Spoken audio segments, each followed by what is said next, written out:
உறுதிமொழியை நம்முடைய மாநில செயலாளர் திரு செந்தில்குமார் அவர்கள் சொல்வார்கள். யார் எழுந்திருக்க வேண்டாம், உட்கார்ந்து சொல்லணும். நாம் அனைவருமே முருகப்பெருமானை மனதார பிரார்த்தனை செய்வோம்.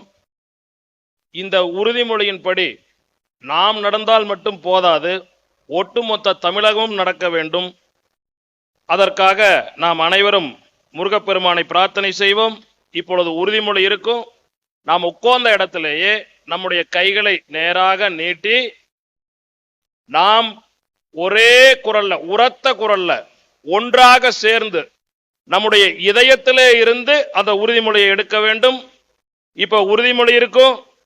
வெற்றிவேல் முருகனுக்கு, வீரவேல் முருகனுக்கு, ஞானவேல் முருகனுக்கு.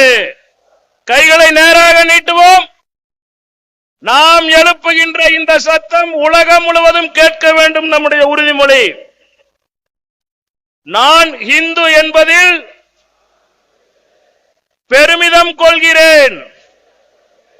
இந்து அனைவரும் என் உடன் பிறந்தவர்கள். பாரத தேசத்தையும் இந்து சமுதாயத்தையும் நமது வழிபாட்டு ஸ்தலங்களையும் நான் பெரிதும் நேசிக்கிறேன். எனது இந்து மதத்தை நான் பாதுகாப்பேன். அதனை பிறர் இழிவு செய்தால் அதை தட்டி கேட்பதை எனது கடமையாக கொள்வேன். எனது குடும்பம் முன்மாதிரி இந்து குடும்பமாக திகழ்ந்திட நான் பாடுபடுவேன். நான் வசிக்கும் பகுதியில்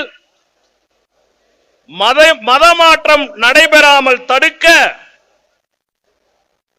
நான் பாடுபடுவேன். மதமாறி சென்றவர்களை மீண்டும் தாய் மதம் திருப்புவேன். நம்ம சாமி, நம்ம கோவில், நாமே பாதுகாப்போம் என்ற உணர்வோடு ஆலயங்களை பேணி பாதுகாப்போம் என முருகப்பெருமானை மனதார வேண்டி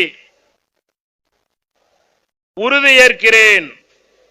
வெற்றிவேல் முருகனுக்கு.